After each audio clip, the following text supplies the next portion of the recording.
from Agni Defense Academy.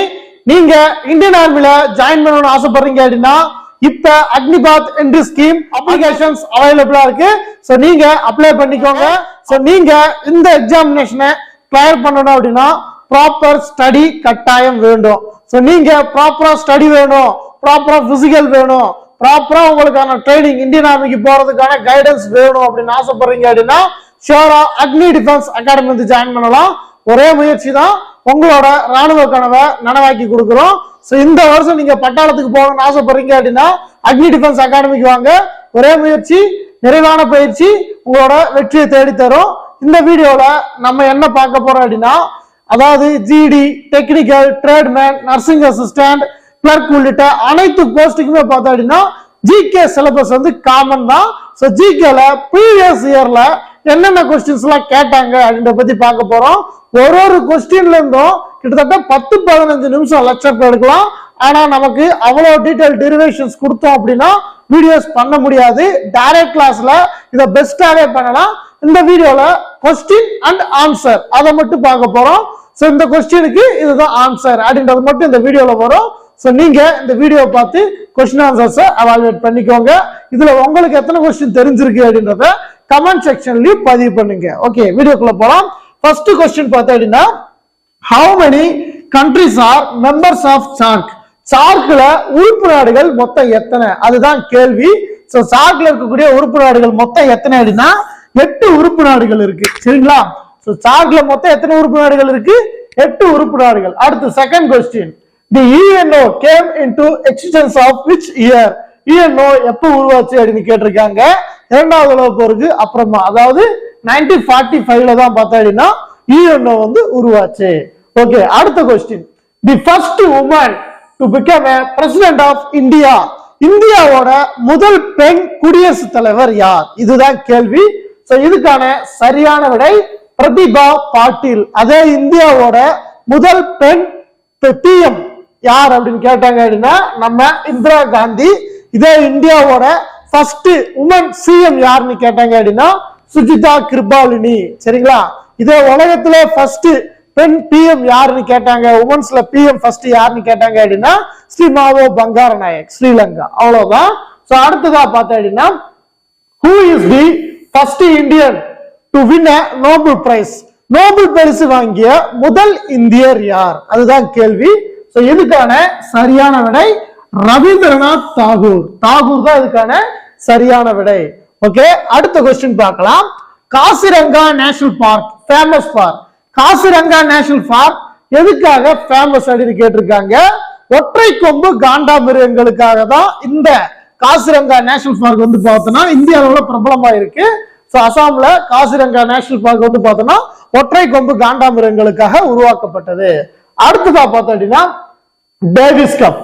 Davis cup associated with which sport? Davis cup எந்த ஸ்போர்ட்டோட தொடர்புடையது அப்படின்னு கேட்டிருக்காங்க. சோ இதுக்கான சரியான விடை டென்னிஸ். சரிங்களா? இதுக்கான சரியான விடை டென்னிஸ். ஓகே, அடுத்து, when was the Simla agreement between India and Pakistan? இந்தியாவுக்கும் பாகிஸ்தானுக்கும் சிம்லா ஒப்பந்தம் எப்போது போடப்பட்டது அப்படின்னு கேட்டிருக்காங்க. இதுக்கான சரியான விடை 1972. சரிங்களா? ஓகே, அடுத்து, Victoria Memorial is located at Victoria Memorial எங்க அமைஞ்சிருக்கு அப்படின்னு கேட்டிருக்காங்க. சரியான விடை கொல்கத்தா. ஓகே, அடுத்த question, the world Red Cross day. Red Cross day என்னைக்கு அப்சர்வ்டு, கொண்டாடப்படுது அப்படின்னு கேட்கிறாங்க. அதுக்கான சரியான விடை 8 மே. அதுதான் பார்த்தோம்னா வருடந்தோறும் உலக ரெட் கிராஸ் தினம், செஞ்சிலுவை சங்கத்துக்கான தினமா கொண்டாடுறாங்க. ஓகே, அடுத்ததா பார்த்தோம் அப்படின்னா, who is known as the father of green revolution? green revolution அதாவது பசுமை புரட்சியின் தந்தை யார் அப்படின்னு கேட்டிருக்காங்க. எம்எஸ் சுவாமிநாதன் தான் இந்தியாவோட பசுமை புரட்சியின் தந்தை. சரிங்களா? ஓகே, அடுத்து, steel down Jamshedpur is in, அதாவது ஸ்டீல் டவுன் அழைக்கப்படக்கூடியது ஜாம்ஜெட்பூர். இது எந்த ஸ்டேட்ல அமைஞ்சிருக்குன்னு கேட்கிறாங்க. சோ இதுக்கான சரியான விடை ஜார்க்கண்ட். ஜார்க்கண்ட்ல தான் பார்த்தா அப்படின்னா ஸ்டீல் டவுனான ஜாம்ஜெட்பூர் வந்து அமைஞ்சிருக்கு.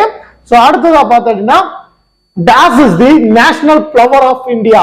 இந்தியாவோட தேசிய பூ எது? இதுதான் கேள்வி. இதுக்கான சரியான விடை லோட்டஸ். தாமரை தான் பார்த்தா இந்தியாவோட தேசிய மலர். அடுத்த question, dash is the national bird of India. இந்தியாவின் தேசிய பறவை எது? இதுதான் கேள்வி. சோ சரியான விடை பார்த்தா பீகாக்.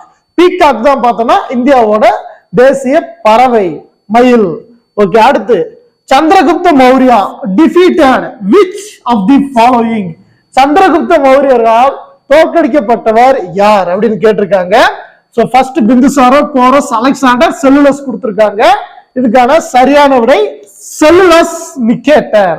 சரிங்களா? இதுக்கான சரியான விடை செல்லுலஸ் நிக்கேட்டர். அடுத்து, the disease of malaria is caused by. Malaria எதால பரவுதுன்னு கேக்குறாங்க. சரியான விடை மஸ்கிட்டோ.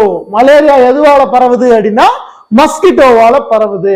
ஓகே, அடுத்ததா, காங்னாங்டோ அப்படின்றது எந்த ஸ்டேட்ல அமைஞ்சிருக்கு அப்படின்னு கேட்டிருக்காங்க. அதாவது கொஸ்டின் ரொம்ப பெருசா இருக்குன்னு யோசிக்க வேண்டாம். Kangto is known as Kangto's rise is mountain of the eastern Himalayas அப்படின்னு கொடுத்திருக்காங்க. கிழக்கு ஹிமாலயால இருக்கக்கூடிய மிக உயரமான சிகரம் இது. சோ இந்த சிகரம் எந்த ஸ்டேட்ல அமைஞ்சிருக்குன்னு கேட்கிறாங்க. எந்த ஸ்டேட்டோட மிக உயரமான சிகரம்னு கேட்டிருக்காங்க. சோ இதுக்கான சரியான விடை பார்த்தா அருணாச்சல் பிரதேஷ். கிழக்கு இந்தியாவோட கிழக்கு பக்கம் சூரியன் உதிக்கக்கூடிய முதல் ஸ்டேட்டும் அதுதான். சரிங்களா? அருணாச்சல் பிரதேஷ். அடுத்ததா, what is the Vedic name of river Ravi? Ravi ரிவரோட வேதிக் நேம் என்னன்னு கேட்டிருக்காங்க. சோ இதுக்கான சரியான விடை பர்ஷுனி அப்படின்றதுதான் பார்த்தா ராவி நதியோட வேதிக் நேம். அடுத்ததா பார்த்தா கிராமணி அவார்ட்ஸ். கிராமணி விருது எந்த துறைக்கு வழங்கப்படுது? Are given as the field of. எந்த துறைக்கு கிராமணி விருது வழங்கப்படுதுன்னு கேட்டிருக்காங்க. சரியான விடை பார்த்தா மியூசிக். எதுக்காக வழங்கப்படுதுன்னா இசைக்காக கிராமணி விருது கொடுக்குறாங்க. சோ அடுத்த question 19, which are the following is a outdoor game? Outdoor game எதுன்னு கேட்டிருக்காங்க. கண்ணை மூடிட்டு சொல்லலாம் இன்டோர் கேம் எது, அவுட்டோர் கேம் எதுன்னு. சரிங்களா? Baseball, carrom, chess, table tennis. இதுல 3 இன்டோர் கேம். சரிங்களா? ஒன்னே ஒன்னு பேஸ்பால் மட்டும் தான் பார்த்தா அவுட்டோர் கேம். சரிங்களா? ஓகே, அடுத்து, which is not a fiber crop? இதுல எது ஃபைபர் கிராப் கிடையாது அப்படின்னு கொடுத்திருக்காங்க. Cotton, hemp, peas, jute. இதுல எது ஃபைபர் கிராப் கிடையாது அப்படின்னா பீஸ் தான். சோ இது பார்த்தா அதிகப்படியான புரதச்சத்து உடையக்கூடிய பொருள். சரிங்களா? பட்டாணி. இவ்வளவுதான். சோ இதுல இருக்கக்கூடிய கொஸ்டின்ஸ் எல்லாமே பார்த்தோம்னா இதுக்கு முன்னாடி செட்ஸ்ல ரிப்பீட்டடா கேட்ட கொஸ்டின்ஸ். சோ நம்மளோட அகாடமில டீடைல்டு கிளாஸஸ் நடக்குது. நீங்க ஜாயின் பண்ணணும்னு ஆசைப்படுறீங்க அப்படின்னா 100% வாங்க. உங்களை ஒரே முயற்சியில வெற்றி பெற செய்யறோம். வேற ஏதேனும் சந்தேகங்கள் இருந்துச்சு அப்படின்னா நம்மளோட கமெண்ட் செக்ஷன்ல பதிவு பண்ணுங்க. தொடர்ந்து நம்மளோட சேனல்ல வீடியோஸ் வந்துகிட்டே இருக்கும். சோ ஃபாலோ பண்ணுங்க. தொடர்ந்து அப்டேட்டுகளை பெற சப்ஸ்கிரைப் பண்ணிக்கோங்க. Thank you so much. Jai Hind.